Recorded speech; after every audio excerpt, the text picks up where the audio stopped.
Dr. Ryan Bixenmann is a senior science officer at the California Council on Science and Technology. He works to connect experts to decision makers to better serve Californians. Dr. Bixenmann, it is an honor to have you with us today. Thank you. It's great to be here. So before we dive into the nuances of careers in science policy and the importance of scientific policymaking, which is the main subject of the episode, I'd like to first outline two major parts of your career to help establish examples of careers in this field for our audience and also display their significance to you, but also to the general idea of careers in science policy. So with all that being said, I understand that one of your most impactful positions that you held earlier in your career was as a field assistant and naturalist guide in the Ecuadorian rainforest. So can you kind of describe your background and your interests in this position? And also what were your biggest takeaways afterwards? Yeah, absolutely. And I think I might even step back and maybe put a bigger context on our conversation today in general. And as we were talking about setting this up and we're thinking about careers in science policy and in science and kind of my career path, I think there were two big themes or lessons that really popped out for me. And the reason I chose a couple of the things I'll share today, and that is that as you're exploring and looking for those careers, or even if you're senior and looking to advance your career, I think the two things that stand out, and I'll try and highlight in my experience, is the actual career exploration part. I think a lot of people, especially younger people, or maybe a lot of your audience who are still students, don't even know what's out there, right? And I certainly didn't. And I'll come back around to talking about my time in Ecuador as a place where I really learned a breadth of opportunities. And then I think the other big point I want to make today is that people are so important to exploring and also getting the careers you might be interested in. And people can play all sorts of roles. And I'll probably talk about some of the roles that others have helped played in order to help me in my career.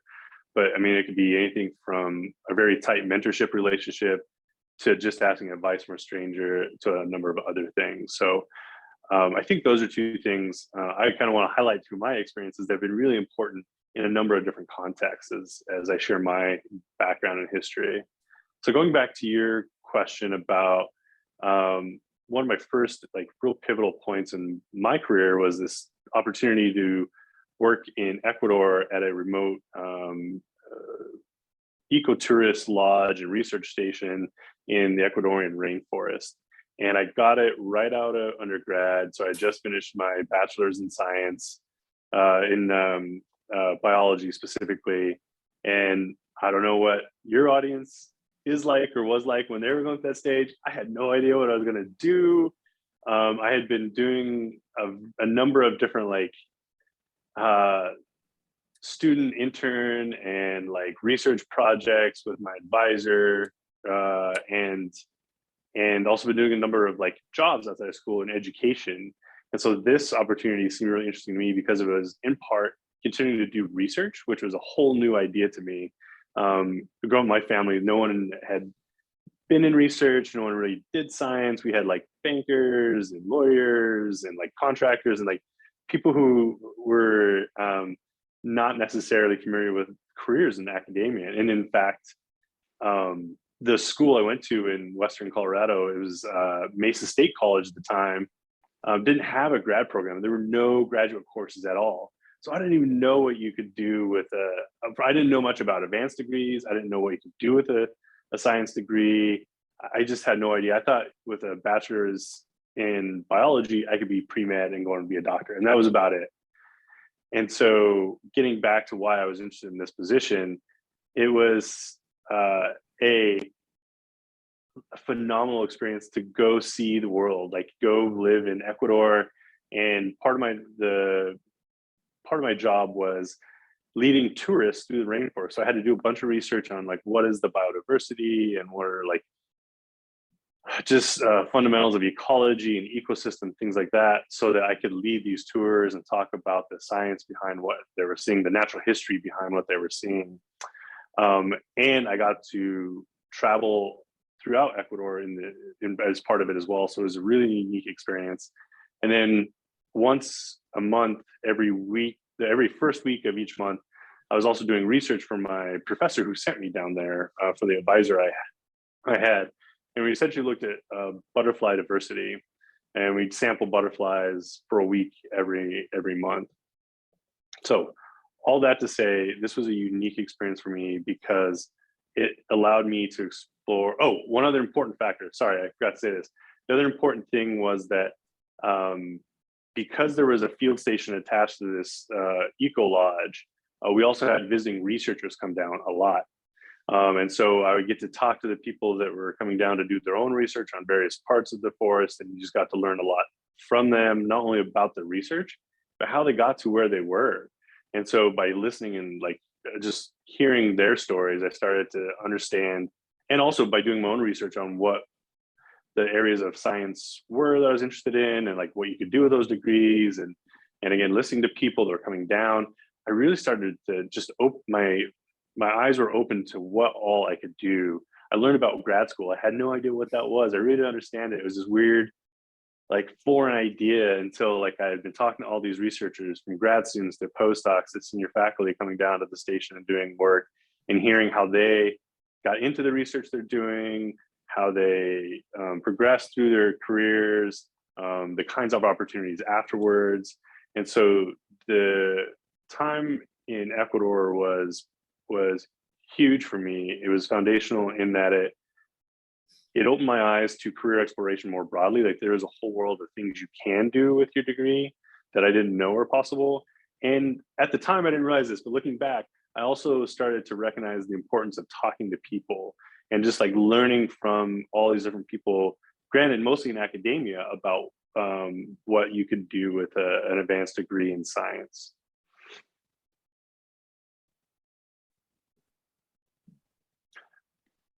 And I guess thinking about that more, sorry for the pause, thinking about that more, I think that opened the door to a number of other things that at the time I didn't know about, which is like one other caveat I might add to people looking to explore careers in science or science policy, is that you may not always know the like long-term trajectory of what your career is going to be. Do your homework, do your planning, think ahead a few steps at least, but know that like when you hear someone tell a really cool story about their career and how linear it sounds and how they just built on everything they did before, that is a really highly edited story, right? And then going into it, it is probably a really circuitous route. And sometimes things didn't work out, and that might be lopped off of a bio or off of your story or whatever. And so the work I did as this field assistant and tourist guide, ecotourism guide in Ecuador, I did because it just sounded really cool. It was something to do because I was coming out of undergrad. I didn't have something else to do. But I got a lot of experience. I met a lot of people, and it got me started down a path in science that would be the foundation for other things later in my career, but I didn't know that at the time. So I think one of the big lessons out of there is say yes to opportunities, really explore careers. And you don't have to like travel to Ecuador to explore something. There are internships and fellowships. And something maybe I'll talk about a little bit later is informational interviews. And that's really just reaching out to people and asking about their story. Kind of like this. This is a pretty formal version of an informational interview, but you can do it much more casually over like a cup of coffee or something like that. And that's a really foundational way to like learn about careers. Yeah, awesome. Thanks for sharing, Dr. Bixenmann. Of course, thanks for joining us. And as a graduating senior, I think it's really interesting how you mentioned, you know, how career exploration isn't linear, how it's very broad, and how we don't see it at the start, but how it grew for you and how you came to be. So thanks for sharing. I really appreciate that. If you don't mind, I'm going to pivot into a different direction here. So in regards to the American Association for the Advancement of Science and the fellowship, Science and Technology Policy Fellowship, how can people, students, and scholars like myself take advantage of opportunities like those? Yeah, no, it's a great question. And maybe I'll give just a little bit of background on what that fellowship is, so you can kind of understand what I got out of it. So AAAS for short.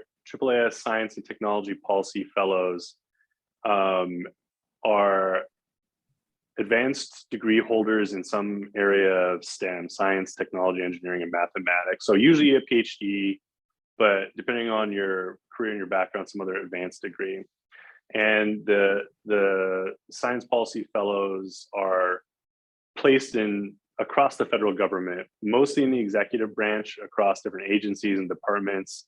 But there's also some in the legislative branch as well. And actually, shortly after my tenure as a fellow, they started in the judiciary branch as well. So they are literally all over the federal government, or at least all three branches of the federal government. I was placed at the National Science Foundation, and I was placed in the Division of Graduate Education. Education, so we skipped from my work in Ecuador to this, but I'd gone between those two, there was a chunk of time, and I had done a number of jobs. I went on to grad school, I got a PhD, I did a postdoc for a while, but a thread that like tied all that stuff together was education, some sort of education, informally or formally, not only for myself, but also really interested in doing it externally as well. So that's in my application to this fellowship. That's how I got put in the education directorate, and specifically the Division of Graduate Education at NSF. Fellows do a diversity of different things. It's a real broad range depending on where they're placed. But really at the core of it, the fellowship is a professional development opportunity for the fellows. It's trying, one of its aims is to provide the fellows who are some, again, advanced degree holder in a STEM field, provide them structured professional development in a lot of ways, but also just some experience working in science policy to prepare them for a diverse career in science policy or even a broader career. And a lot of the fellows really use the fellowship as that stepping stone into some other career path. Many of them, they range from very young fellows, like right out of grad school, I shouldn't say young, early career stage fellows right out of grad school, all the way to some senior scientists, but mostly they're in those first 5 to 10 years of, actually probably first 2 to 10 years after finishing graduate school. There's also, of course, a benefit for the federal government as well. They get amazing talent, and I think opinions probably vary, but I think the best part of the talent they get is that you bring critical thinking and some fresh eyes to issues within your office. And for me, I was at the National Science Foundation. I'm surrounded by scientists, but some other folks were in offices where maybe they didn't have the same kind of critical thinking or problem solving skills you get in graduate school. And so that was a real bonus for that office, regardless of what the topic was, right? My PhD was in tropical ecology, and I worked at the Division of Graduate Education, right? Other than being a graduate student, I was not an expert in graduate education, right? And there are some more like extreme versions of someone having a degree in one area and doing their placement in a totally different area as a fellow. So it truly is a professional development experience for the fellows themselves. So that's the background on it. How can people take advantage of something like that? So I talked about one specific fellowship in science policy specifically, but I would say, first of all, there are a lot of different ways to get something like this, because it is a career exploration experience. It's a professional development experience, and you can do those through internships. There are other policy fellowships that you could look into if you're not a scientist. Presidential Management Fellows is a really big program and a very prestigious one. You could look into. PMF is often the shorthand for it. AAAS, of course, has a really well-known science and technology policy fellowship. Sea Grant has one for marine science, especially called Canals. We at the California Council on Science and Technology have a state level science policy fellowship as well. Other states have something like that. So most of these are graduate level fellowships because that's what I'm familiar with. But there are also a number of fellowships, internships, experiences that you might be able to find with just an undergraduate degree as well. They range from a few months to years, depending on what you want to do.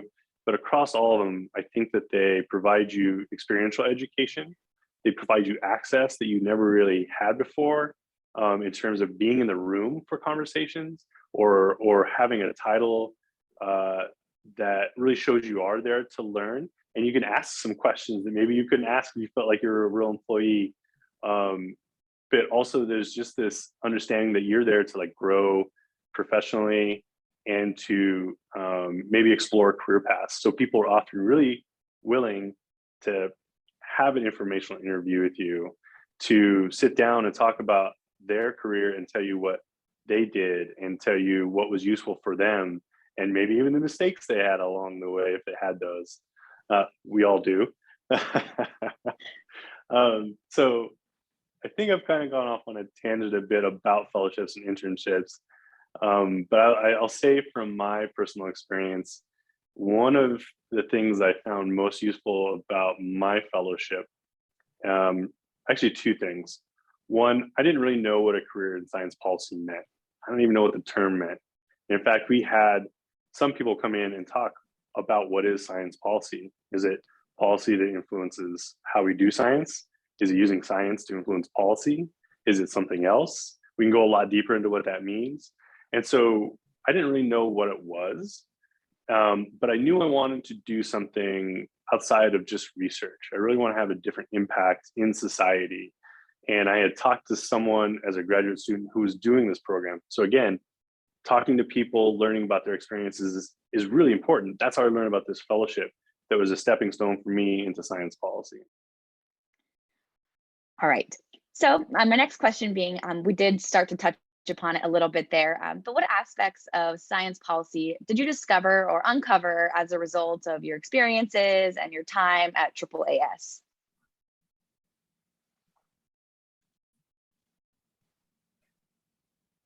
I think the things I discovered about science policy was just how broad it could be. I went into the fellowship thinking that science policy was what legislators did. Like they made policy and scientists were in the room to advise them on technical aspects of it, which is part of it. But one of the things I learned through structured like professional development, actual like speakers coming in or workshops, but also just by doing the work at NSF, is that it really is top to bottom. It can be science policy for those in the government, can be anything from creating policies, whether it's through legislation or even internal policies sometimes, to how you interpret that policy and then carry out your work and still meet the mission or priorities set out in policy. And I also realized it took a number of different skills outside of just being a scientific expert in this particular case for science policy. And I think that fellowships and internships like the AAAS one that I did provide you an opportunity to learn those skill sets and practice those skill sets. And it was an eye-opener that it wasn't good enough just to be an expert in your field of study, but you really needed to think about your leadership skills, your communication skills. There's a lot of interpersonal skills that are hard to like, they're soft skills, they're hard to really define, but how you work with others is really important. And some of those are you can still learn those and teach those, but it's not just like studying a book. You get the practice of doing that was really important. So what I learned from my time as a AAAS policy fellow was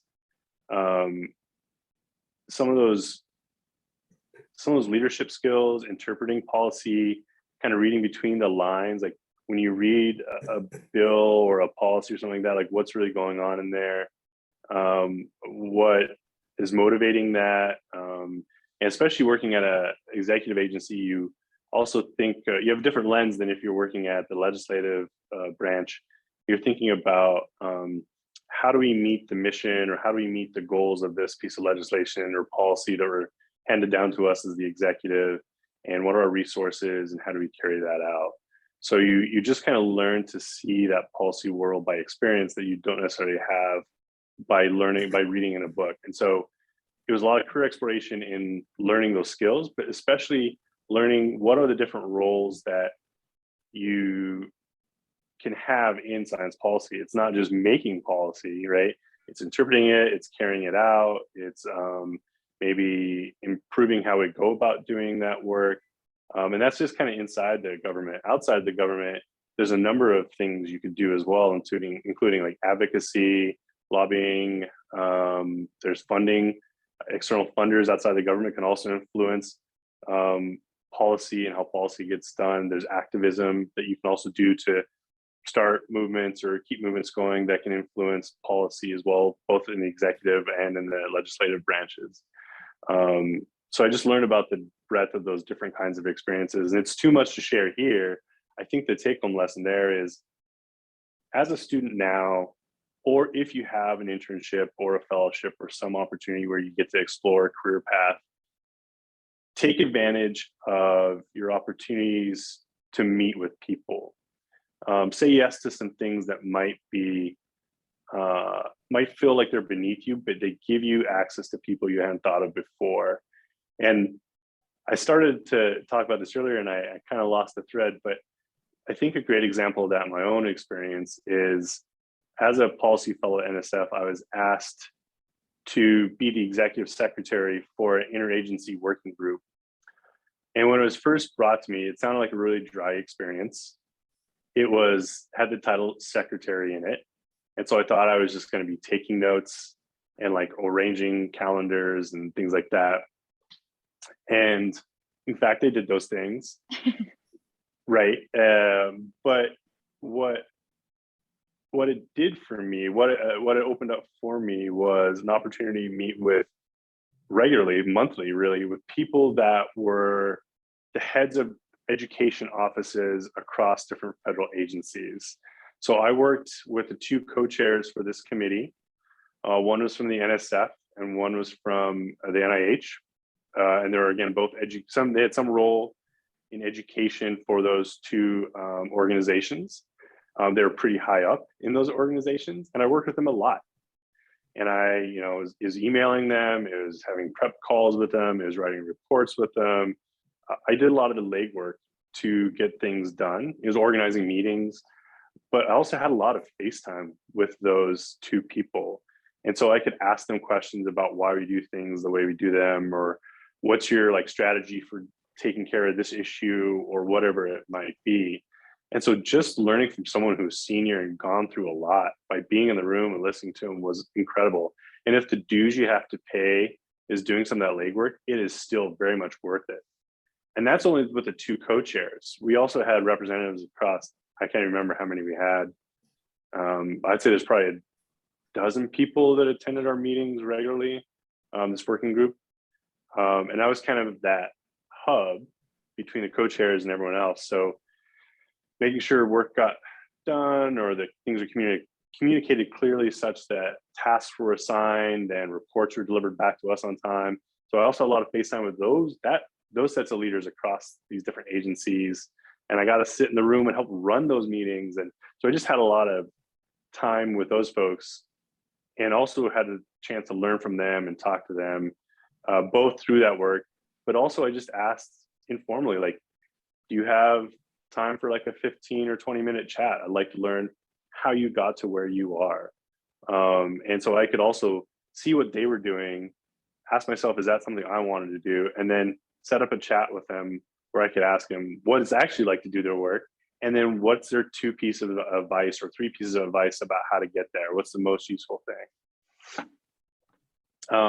So to round that out, to tie that together, I think one of the most useful things you can get out of a policy fellowship like that, and one of the things I got out of it was just access to people in spaces you normally don't get. You get to see how the work is done, and you learn firsthand. And by having access to those people, you can really ask them questions, and they kind of expect it. You're a fellow or an intern or maybe even just a junior person on the team.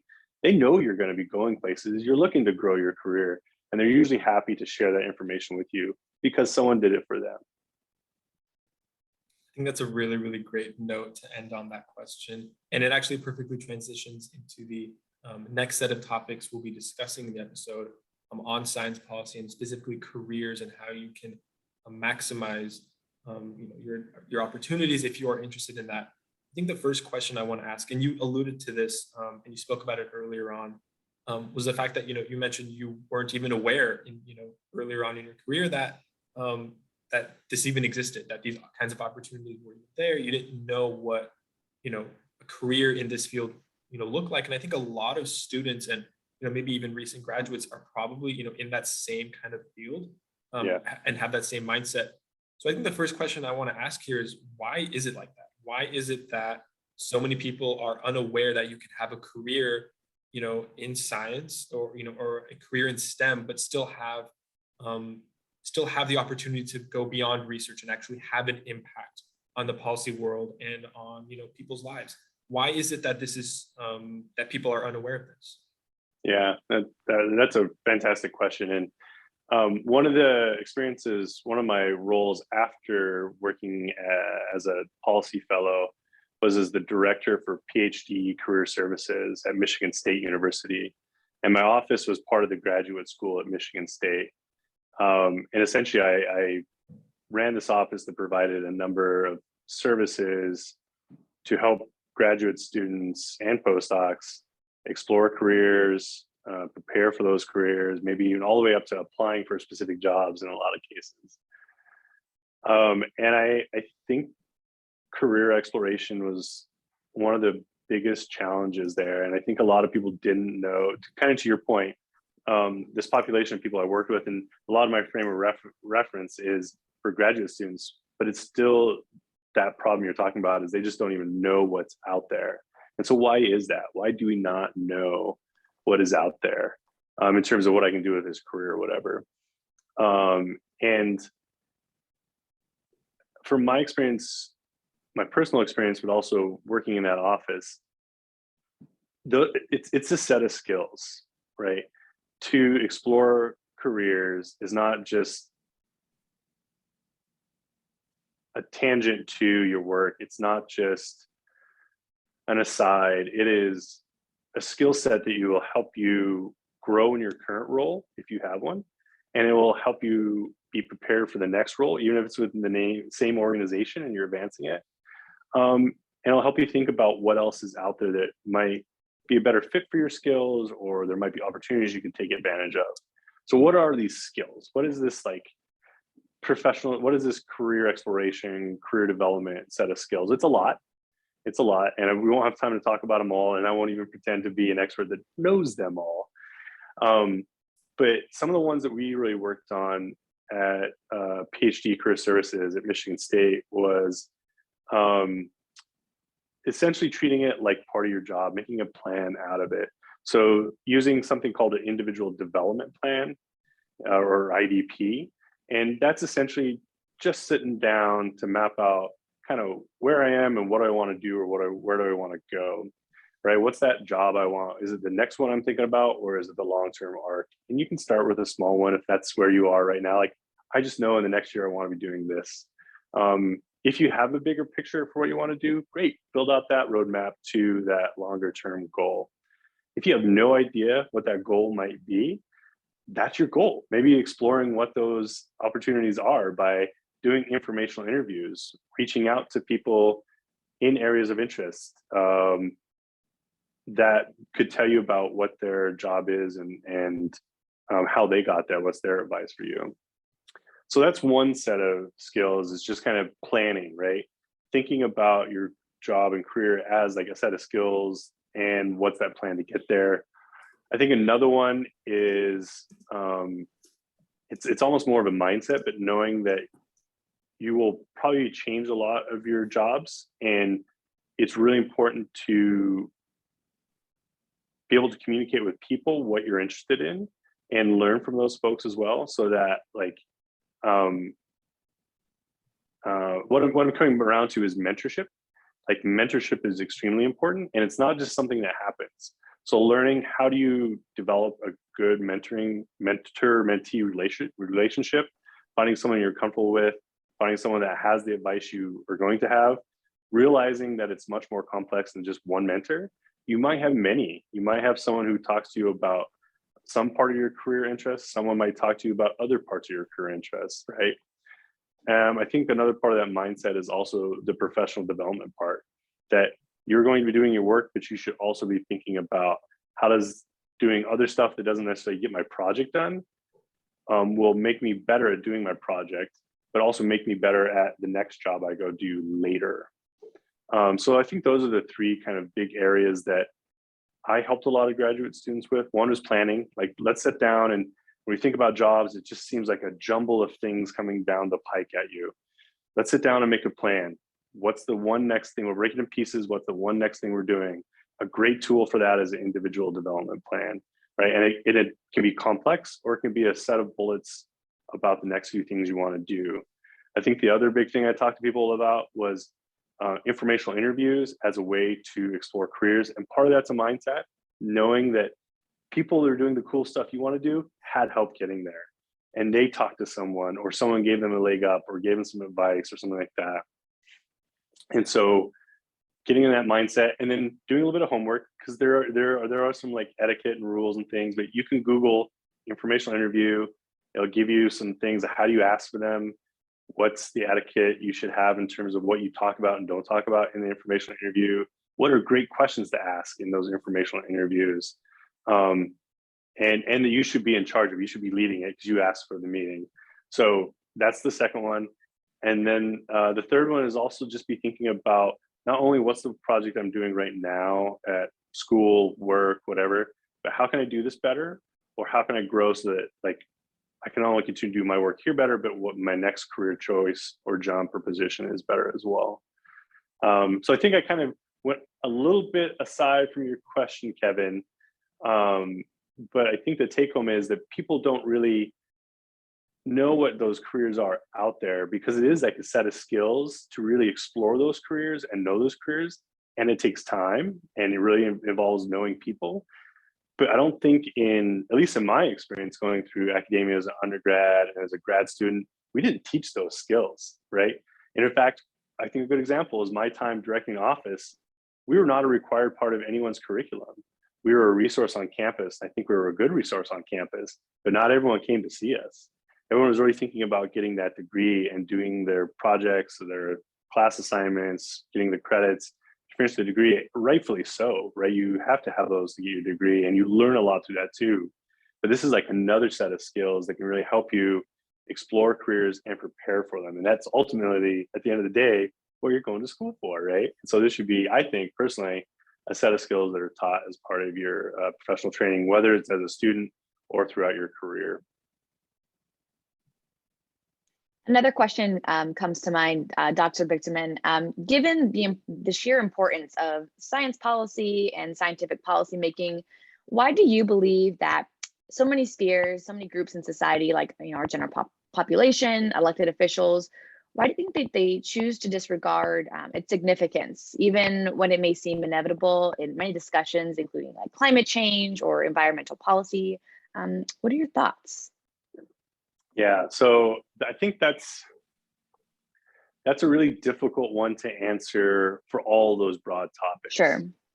I think you'd really have to take those case by case, and even then underneath like the umbrella of climate change, that's a really complex, abstract thing in a lot of ways. And why do we ignore some things and not other things? I think you'd have to look even down to those like more specific issues under climate change as to why some data is used and some is not, and some evidence is used and some is disregarded. So I don't think we have time to unpack all of those. But I think across a lot of these topics, I would just say, I don't know if it's always disregarded, like evidence or information or science. I wouldn't say it's disregarded. Sometimes it might be disregarded, but sometimes it's just that it's not known, right?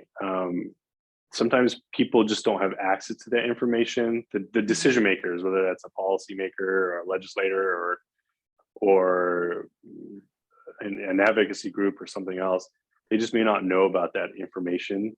They may not also understand how to interpret that information as well. So I think, again, having people who can bridge that science and that policy can be really helpful in that area. And then the other thing to think about is that a lot of these topics you brought up are really complex, and they're complex topics that can have the potential to affect a lot of different people, Mhm. and those different peoples will experience those topics, those issues, those challenges differently. Definitely.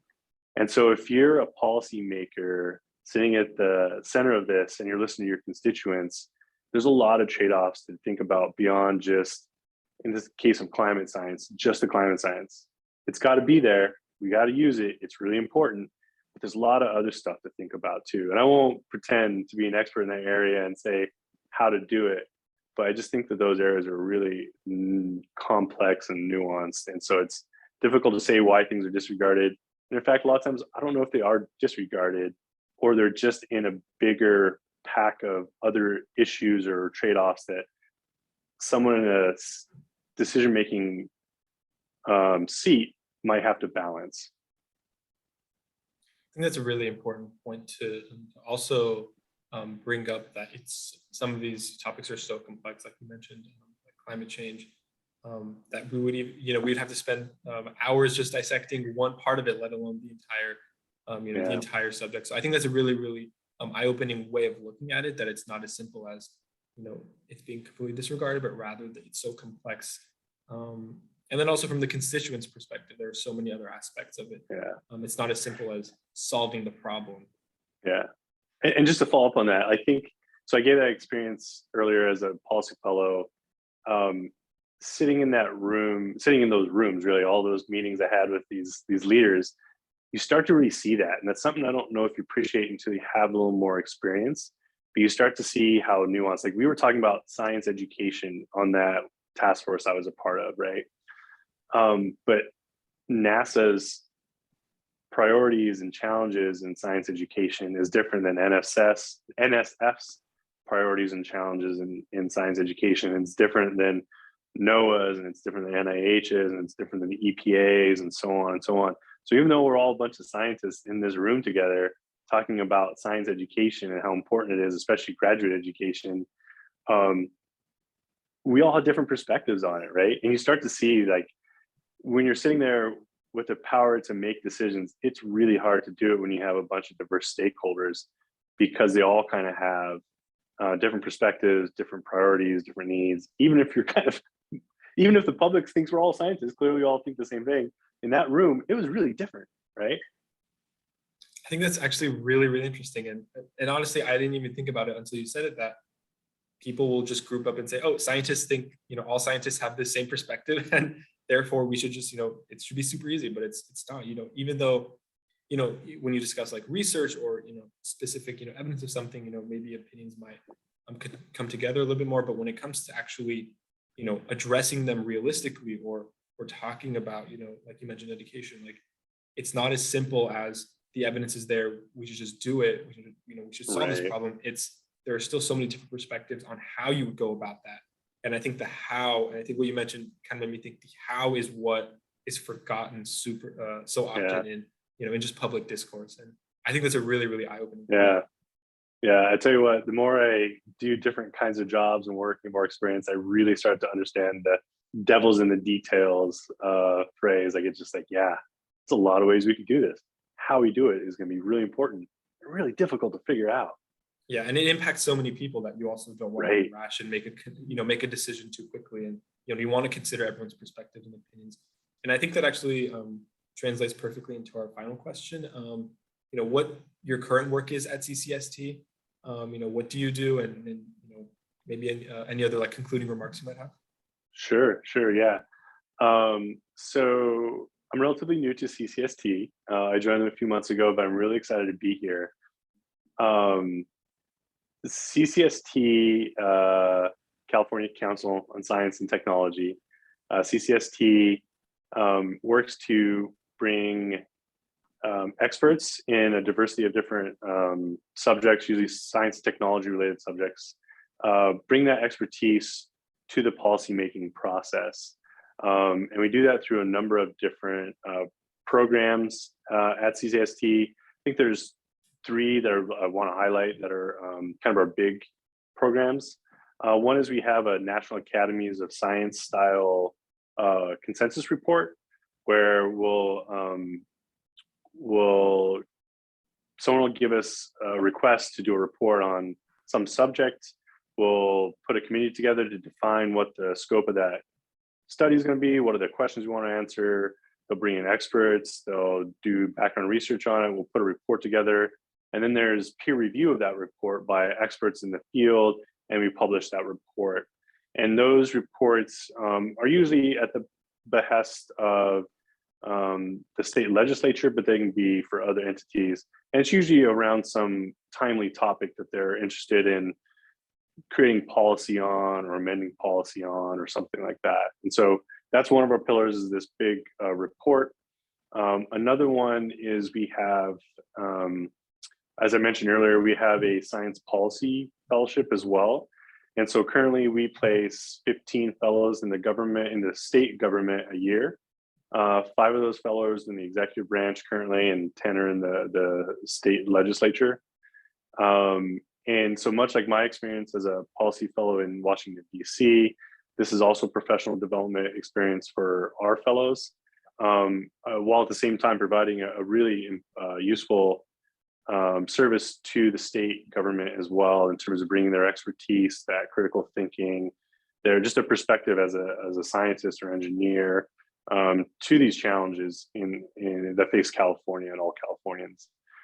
And I think it's also worth noting that policy fellowship, much like me, much like my fellowship for me was a stepping stone into a career outside of academia and into a different public service sector. A lot of our CCST science policy fellows also work in some public service or science policy realm outside of academia as well. Most of them go on to either continue to work for the state, or maybe for NGOs or advocacy groups or other science policy related careers and sectors.